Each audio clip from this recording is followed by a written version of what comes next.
Hey everyone, welcome back to my channel of doctor Sakshi Varunwal. बच्चों, आज हम नई यूनिट का नेक्स्ट सेशन करने वाले हैं। तो हमने शुरू किया था ह्यूमन फिजियोलॉजी में first chapter, that is digestion and absorption. आज इसका सेकंड सेशन है जिसमें हम एलिमेंट्री केनॉल को बहुत ही अच्छे से पढ़ने वाले हैं। तो फटाफट से सब लोग आ जाएंगे और अपने साथ एक नोटबुक और एक पेन ज़रूर रखना है। Okay, so let's get started. बच्चों, let me introduce myself, जो लोग मुझे नहीं जानते। मेरा नाम है doctor Sakshi Varunwal and I'm a BDS gold medalist from MS Ramaiah Dental College. So apart from being a dentist, I'm a very passionate educator, social worker, a COVID warrior and many more. तो बच्चों, यहाँ पे आज हम chapter discuss कर रहे हैं। उससे पहले आप ये जान लीजिए कि मेरा एक टेलीग्राम चैनल है साक्षी_नीट के नाम से, जिसका नाम है साक्षी बायो ऑन टेलीग्राम पे। हमारा पूरा पुराना टेलीग्राम चैनल किसी वजह से बंद हो गया, तो ये हमारा नया टेलीग्राम चैनल है विद अ न्यू बिगनिंग, और इसमें बहुत सारे अट्रैक्टिव कंटेंट है आपके लिए बहुत ज़्यादा हेल्पफुल होने वाले हैं आपकी प्रिपरेशन में। And all the updates and everything you will get over here. Okay, तो फटाफट से ज्वाइन कर लेंगे। इसका लिंक नीचे डिस्क्रिप्शन बॉक्स में भी दिया हुआ है। साथ साथ मेरा इंस्टाग्राम का भी आपको लिंक दिया हुआ है, जहाँ से आप मुझसे डायरेक्टली कनेक्ट कर सकते हैं। ओके, तो चलिए चैप्टर शुरू करते हैं, जिसमें एलिमेंट्री केनाल को हम आगे पढ़ने वाले हैं। हमने लास्ट क्लास में सिर्फ माउथ के बारे में पढ़ा था कि माउथ के अंदर कौन कौन सी ऐसी चीज़ें होती हैं जो कि इस डाइजेशन और एब्जॉर्प्शन के प्रोसेस में मदद करती हैं। तो हमने उसमें पढ़ा टीथ के बारे में, टंग के बारे में और भी यूवला के बारे में जाना हमने। अब हम पढ़ेंगे आगे फेरिंग्स के आगे क्या है। ठीक है, तो फेरिंग्स से हम शुरू करेंगे आज। जब हमारा खाना हमारे मुंह में जाता है तो टीथ हम उसे मैस्टिकेट करने में मदद करता है। ठीक है, उसे च्यू करता है अच्छे से, टंग उसे मिक्स करता है और फाइनली वो एक बोलस फॉर्म में हमारे फेरिंग्स के थ्रू हमारे ईसोफेगस में जाने लगता है। इस डायग्राम को ध्यान से देखिए, ये बहुत अच्छा विजुअलाइजेशन आपको दे रहा है कि किस तरह खाना देखो फेरिंग्स में अब गया और फेरिंग्स से सीधे ईसोफेगस में पहुंच जाता है। जब ईसोफेगस में पहुंचता है तो उसके आगे एक और पाइप रहती है जो कि बंद हो जाती है। अभी ध्यान से देखिए, yes, this is the flap which closes and the food moves in one particular pipe. ठीक है, इसके बारे में मैं आपको बताऊंगी ये क्या है और ये कैसे हो रहा है। तो चलिए जानते हैं फेरिंग्स के बारे में। फेरिंग्स कैसा होता है? फनल शेप का होता है। ये कॉमन ओपनिंग होती है हमारे नोज के लिए और हमारे माउथ के लिए। ठीक है, दोनों चीज़ें जाके फेरिंग्स में ही खुलती हैं, राइट। बट यहाँ पे यूवला प्रेजेंट होता है जो कि नोज को ढक देता है जब खाना नीचे की तरफ जा रहा होता है। खाना नीचे जाने के बाद फेरिंग्स के आगे आपके दो पाइप्स मिलते हैं। एक होता है फूड पाइप, जिसको हम ईसोफेगस के नाम से जानते हैं। दूसरा होता है विंड पाइप, जिसको हम ट्रेकिया कहते हैं, जो रेस्पिरेशन में ऑक्सीजन के आदान प्रदान में आने और जाने में, एक्सचेंज में मदद करता है। राइट बच्चों, तो ये चेम्बर इन दोनों पाइप के स्टार्टिंग से जस्ट पहले होता है। और कैसा होता है? ये फनल शेप्ड होता है। देखिए, ये रहा हमारा फेरिंग्स। ओके, चलो, ओपनिंग ऑफ ट्रेकिया या विंड पाइप को क्या कहते हैं? ग्लॉटिस। क्या कहते हैं बच्चों? ग्लॉटिस। ध्यान से सुनिएगा, बहुत अच्छे से समझना है इसको। हमारा जो दो तरह का पाइप है, food pipe and wind pipe.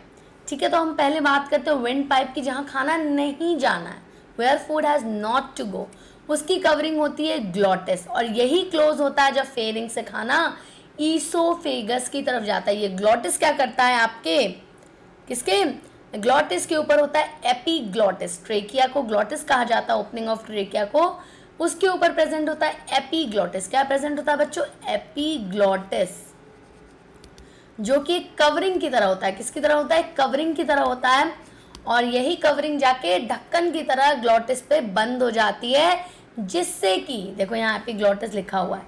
ठीक है, जिससे कि खाना हमारे ट्रेकिया में नहीं जा पाता और डायरेक्टली ईसोफेगस में जाता है, क्योंकि ईसोफेगस ही एक ऐसी पाइप रहती है जो ओपन होती है, अवेलेबल होती है फूड को।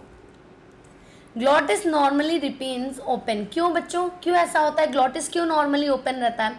क्योंकि ऑक्सीजन हर वक्त ज़रूरत होती है, राइट। हर समय बॉडी को ऑक्सीजन की ज़रूरत है, तो उसको बंद करना is not an option at all. ठीक है, लेकिन जब हम खाना खा रहे हैं तो एक प्रोटेक्टिव मैकेनिज्म चाहिए, ताकि वो एपीग्लॉटिस के अंदर खाना नहीं, एपीग्लॉटिस के थ्रू खाना अंदर ग्लॉटिस के ना पहुंच पाए, यानी कि ट्रेकिया में खाना ना जा पाए, क्योंकि वहाँ पे सिर्फ एयर के जाने का रास्ता है, क्योंकि वो डायरेक्टली लंग्स में जा रहा है और लंग्स में खाना गया तो सब कुछ जैम हो जाएगा, एयर का डिफ्यूजन डिफिकल्ट हो जाएगा, राइट। तो नॉर्मली ग्लॉटिस हमारा ओपन रहता है, बट खाना जैसे स्वैलो करते हैं वो एपिग्लॉटिस इस ग्लॉटिस को कवर कर लेता है और खाने को ट्रेकिया में जाने से प्रिवेंट कर लेता है। That is the simple mechanism of pharynx. के बाद क्या होता है, नेक्स्ट आएंगे oesophagus. This is the main part जहाँ पे आपका खाना फूड ट्रैवल करके नीचे पहुंच रहा है। So food finally comes to oesophagus, and oesophagus को क्या कहते हैं हम लोग, we know it as food pipe. ठीक है, this is a food pipe जिसमें खाना आ रहा है। अब फूड पाइप क्या है, एक पतली सी नली होती है, किस कह सकते हो, जो कि आपकी फेरिंग्स के बाद शुरू होती है और जाती है स्टमक तक। कहाँ तक जाती है, स्टमक।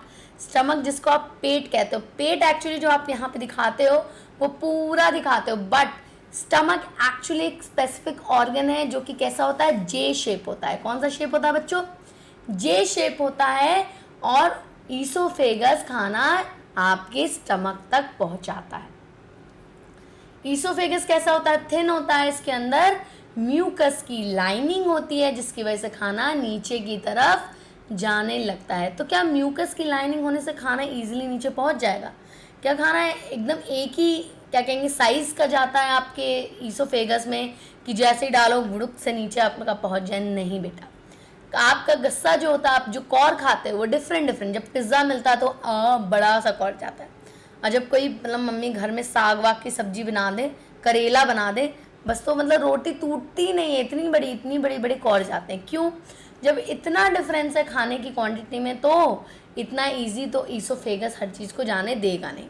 तो ईसोफेगस के अंदर भी बहुत सारी एडेप्टेशन है जिसकी वजह से खाना आपके स्टमक तक पहुंच पाता है। तो ईसोफेगस कैसा है, thin long simple uniform tube which runs downward and pierces the diaphragm and finally opens into stomach. तो आपको पता है आपकी body upper abdomen and lower abdomen में डिवाइडेड है, राइट, आपका पूरा पार्ट। ठीक है, तो अपर एब्डोमेन और लोअर एब्डोमेन को आपके डिस्टिंग्विश करने के लिए बीच में प्रेजेंट होता है डायफ्राम। ये डायफ्राम कॉन्ट्रैक्ट एंड रिलैक्स करता है आपके रेस्पिरेशन के टाइम, राइट, ब्रीदिंग के टाइम। यही डायफ्राम को आपके पियर्स करते हुए आपका ईसोफेगस स्टमक तक पहुंचता है, क्योंकि डायफ्राम हमेशा बीच में खड़ा रहेगा। तो ईसोफेगस क्या है, इसमें होल करते हुए नीचे की तरफ पहुंच जाता है।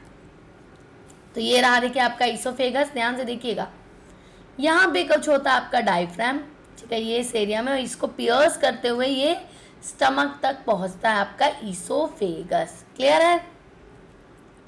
ए मस्कुलर गैस्ट्रोईसोफेजियल स्फिंक्टर, ध्यान से सुनिएगा, जब आपका ईसोफेगस स्टमक तक पहुंचता है, यानी कि यहाँ पे जैसे ये ओपनिंग ओपन करता है, किसके थ्रू ओपन करता है, एक स्फिंक्टर के थ्रू, एक दरवाजा होता है यहाँ पे जिसके थ्रू खाना आपके स्टमक में एंटर करता है। स्फिंक्टर को क्या बोलते हैं, गैस्ट्रोईसोफेजियल स्फिंक्टर। नाम बहुत इजी है क्योंकि दो पार्ट्स को कनेक्ट कर रहा है। तो गैस्ट्रो मतलब स्टमक से रिलेटेड, गैस्ट्रोईसोफेजियल स्फिंक्टर जो कि ओपन हो जाता है और खाना आपके स्टमक तक पहुंच जाता है, यानी कि आपका बोलस अब आपके स्टमक में आ गया है। क्लियर है।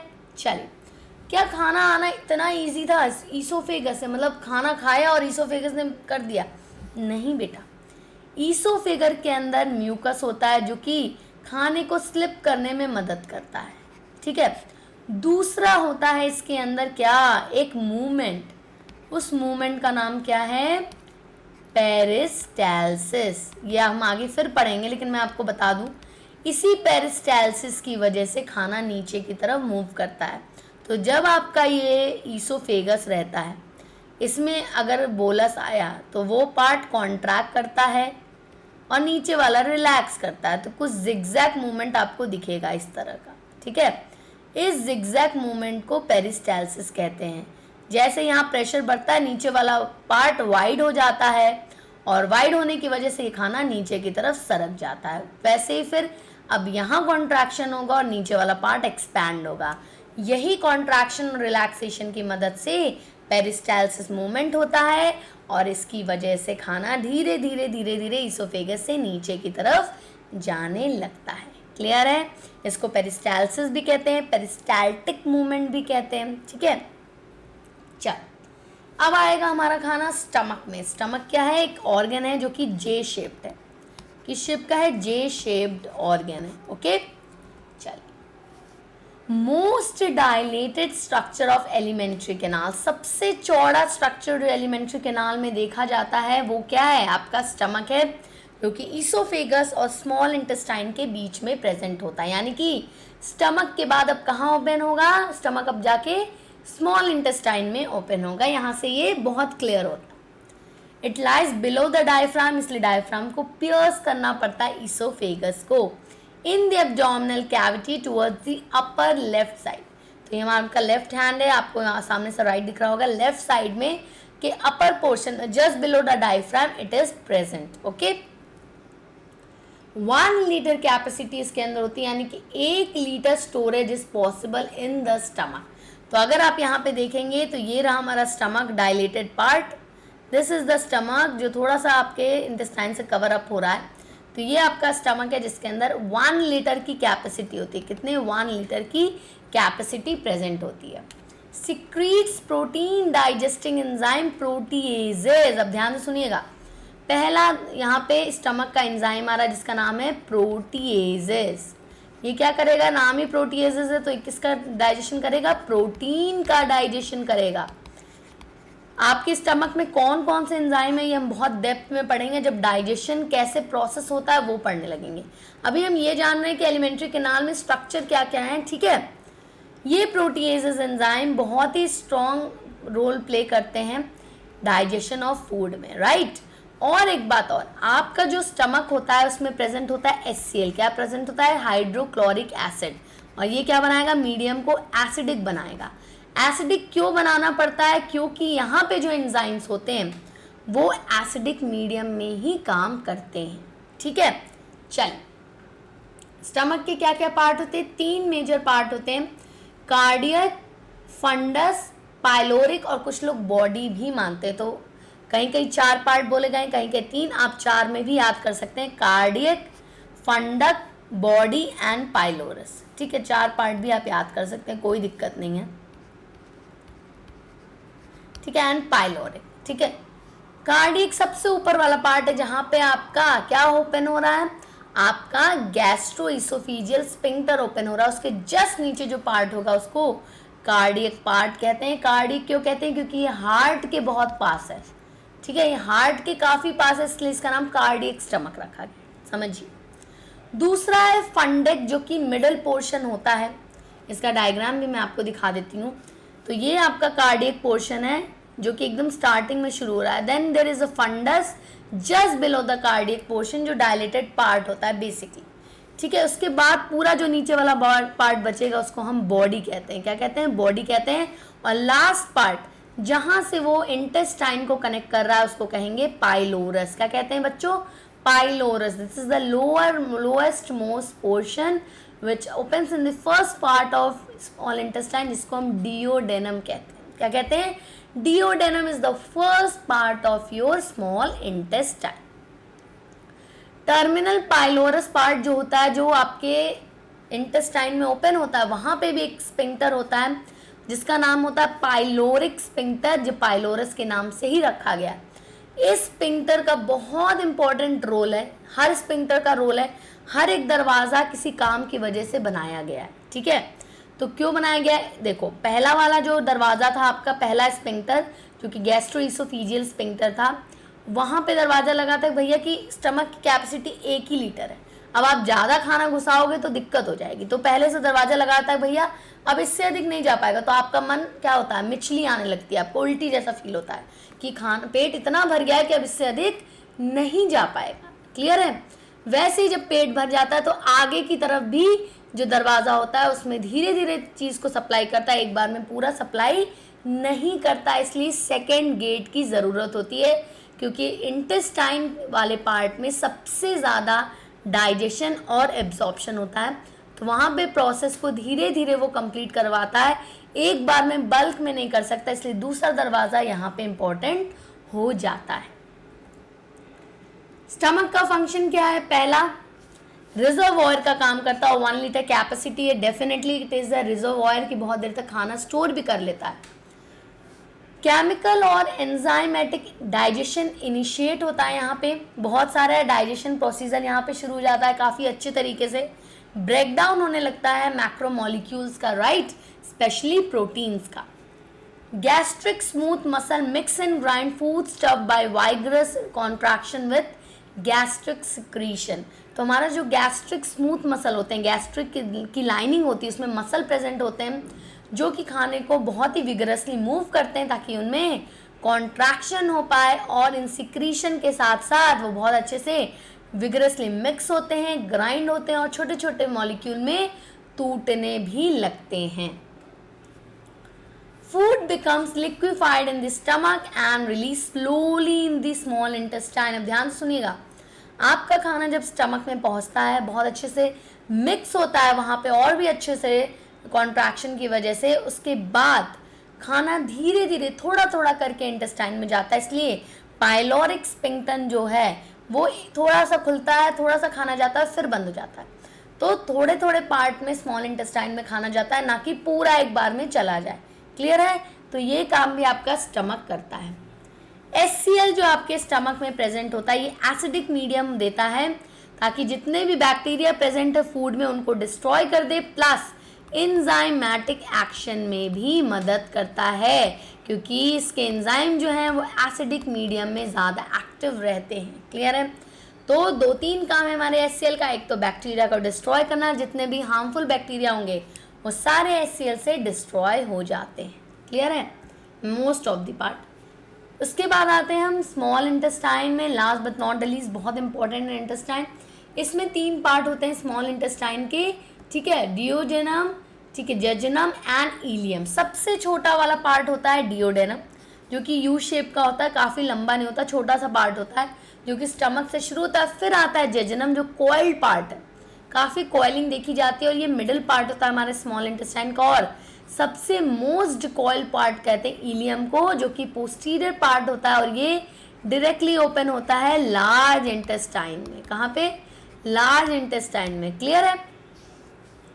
Part of gastrointestinal tract that comes after stomach and is followed by large intestine. ठीक है, तो ये हमारे स्टमक और लार्ज इंटेस्टाइन के बीच में है।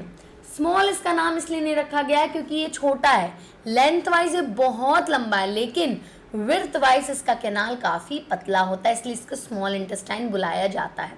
ठीक है, बहुत से बच्चे यहाँ पे पूछते हैं मैम इसका नाम स्मॉल क्यों रखा गया, इतना बड़ा तो है। ठीक है, तो यहाँ पे देखिए, ये देखिए स्टमक के बाद डियोडेनम शुरू है, ये यू शेप खत्म, यहाँ डियोडेनम, फिर आपका जेजुनम शुरू होता है जो कि कॉइल्ड है, फिर आपका इलियम शुरू होता है जो कि और भी ज़्यादा कॉइलिंग में प्रेजेंट, और फाइनली यहाँ पे ये लार्ज इंटेस्टाइन में ओपन होता है, यहाँ से लार्ज इंटेस्टाइन शुरू हो जाएगा। तो ये थे हमारे स्मॉल इंटेस्टाइन के पार्ट। इनका क्या फंक्शन है? ये डाइजेशन, मेन डाइजेशन, जो मेजर डाइजेशन और एब्जॉर्प्शन होता है वो इसी स्मॉल इंटेस्टाइन के अंदर होता है। Major site of digestion of food, it secretes most of the digestive enzyme and gastrointestinal hormone. Maximum absorption भी यहाँ होता है क्योंकि इसके अंदर विलाई प्रेजेंट होते हैं जो कि सरफेस एरिया बढ़ा देते हैं एब्जॉर्प्शन का, और इस विलाई के अंदर प्रेजेंट होते हैं माइक्रो विलाई। ठीक है, वो सारी चीज़ें हम अभी डिस्कस करने वाले हैं। Also it helps in absorption of fat, fat का एब्जॉर्प्शन करने में बहुत ज़्यादा मदद करता है हमारा स्मॉल इंटेस्टाइन, क्योंकि फैट इतनी इजीली डाइजेस्टेबल एब्जॉर्प्शन नहीं हो पाता है। क्यों? ये देखते हैं ना बॉडी में, जब कहते हैं मोटापा बढ़ता है तो फैट जम रहा है, क्योंकि उसका डाइजेशन उतना इजी नहीं है। ठीक है, उसको बहुत ज़्यादा तोड़ना पड़ता है, तब जाके फैट डिजॉल्व होता है। अब आएंगे last part, that is large intestine, जो कि 3 पार्ट में अगेन डिवाइडेड है, सीकम, कोलन एंड रेक्टम। ठीक है, 3 तरह की चीज़ें हैं। पहला शुरू होता है सीकम। सीकम जो होता है हमारा, 1 सेकेंड, हाँ, सीकम पहला पार्ट है जो कि छोटा सा पार्ट होता है जिसमें छोटा सा अपेंडिक्स प्रेजेंट होता है, जिसको वेस्टिजियल ऑर्गन माना जाता है। ठीक है, वेस्टिजियल ऑर्गन माना जाता है। यहाँ पे लोग कहते हैं गुड बैक्टीरिया रहते हैं क्योंकि वो डाइजेशन में मदद करते हैं, और साथ साथ ये पहले ह्यूमन बींग्स में पाया जाता था क्योंकि पहले बहुत रॉ चीज़ें ह्यूमंस खाते थे, तो रॉ चीज़ों को डाइजेशन करने में भी ये मदद करता था। बट अब कुक्ड फूड ही खाते हैं, तो जो रैबिट होते हैं जो सेल्यूलोज वगैरह खा रहे हैं ज़्यादा, उनमें ये अपेंडिक्स बहुत अच्छे से वर्क करता है क्योंकि वो अभी भी रॉ चीज़ें ज़्यादा खा रहे होते हैं। ठीक है, तो अभी इसको वेस्टिजियल माना जाता है, बट स्टिल समवन सेज कि it is a region which contains good bacteria. Okay, तो ये छोटा सा आपका सैक होता है। वेस्टिजियल मतलब जो पहले काम करता था और अब नहीं करता। बहुत से बच्चों को कन्फ्यूजन होगा मैम वेस्टिजियल ऑर्गन क्या होता है।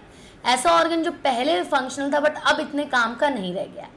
तो ये छोटा सा अपेंडिक्स होता है जो फिंगर लाइक होता है, इस सीकम के थ्रू निकलता है। ठीक है, अभी अपेंडिसाइटिस लोगों को हो जाता है तो क्या होता है, अपेंडिक्स में इन्फेक्शन हो जाता है और वो स्वेलअप होने लगता है, गंदगी भर जाती है और वो स्वेलिंग होने लगता है, और अगर अपेंडिक्स फट गया तो कई बार मौत भी हो जाती है। इसलिए अपेंडिक्स का दर्द असहनीय हो जाता है कभी कभार, तो तुरंत ही ऑपरेट करके अपेंडिक्स को निकाल दिया जाता है। देखो, होस्ट सम माइक्रो ऑर्गेनिज्म यही माना जाता है। नेक्स्ट है कोलन। कोलन 3 पार्ट में डिवाइडिंग, असेंडिंग कोलन जो ऊपर जाता है, फिर ट्रांसवर्स कोलन और फिर डिसेंडिंग कोलन। इस तरह का शेप होता है हमारे कोलन का। ठीक है, ये होता है हमारे कोलन, इस तरह का आपका रहेगा कोलन। ठीक है, last but not the least is rectum. देखो यहाँ पे है सीकम है, जब आपका स्मॉल इंटेस्टाइन यहीं से जुड़ता है तो सीकम है और इसमें छोटा सा अपेंडिक्स निकला हुआ है फिंगर लाइक, इसके ऊपर असेंडिंग कोलन, ट्रांसवर्स कोलन और डिसेंडिंग कोलन। ठीक है, और थोड़ा सा पार्ट सिग्मोइड कोलन का भी होता है। Last but not the least is rectum, जहां से आपका वेस्ट प्रोडक्ट निकलने का जगह बनता है। रेक्टम के थ्रू वेस्ट प्रोडक्ट जाता है और एनस के थ्रू आपका बाहर की तरफ एक्सक्रीट आउट हो जाता है। तो फाइनली एक्सक्रीशन कहाँ से हो रहा है, आपका एनस के थ्रू हो जाता है। एलिमेंट्री कैनाल की वॉल अगर देखी जाए तो ईसोफेगस से शुरू होंगी और रेक्टम पे खत्म होती है। इसमें 4 तरह की वॉल्स होती हैं। पहला होता है सिरोसा लेयर, दूसरा होता है मसल लेयर, तीसरा होता है सब म्यूकोसा लेयर और चौथा होता है म्यूकोसा लेयर। ठीक है, तो आपका SM स्क्वायर है, अब इसका नाम याद कर सकते हो, SM होल स्क्वायर। तो 2 सिरोसा, सब mucosa, muscle layer and mucosa, आपको ऐसे याद करना है। ठीक है, तो पहला लेयर हम जब देखेंगे सिरोसा, सबसे आउटर मोस्ट लेयर होती है। ठीक है, मीजोथीलियम से बनी, यानी विसरल ऑर्गन, विसरल कवरिंग भी बनाता है, यानी कि एक तरह से किसी भी चीज़ का एपीथीलियम, सबसे आउटर वॉल का एपीथीलियम, हमारे स्किन का सबसे आउटर वाली चमड़ी को एपीथीलियम कहते हैं। वैसे ही हमारे एलिमेंट्री कैनाल के वॉल्स में सबसे बाहर आपका सिरोसा होता है जो कि एपीथीलियम का काम करता है। नेक्स्ट आते हैं मसल लेयर। इसमें आपके सर्कुलर मसल लेयर भी होते हैं और लॉन्गिट्यूडनल लेयर भी होते हैं। तो आपका इनर तरफ, अंदर की तरफ सर्कुलर लेयर होता है और बाहर की तरफ लॉन्गिट्यूडनल लेयर होता है जो कि स्मूथ मसल से बने। किससे बने? स्मूथ मसल से बने हुए हैं। एक सेकेंड, पेन चेंज कर लेते हैं।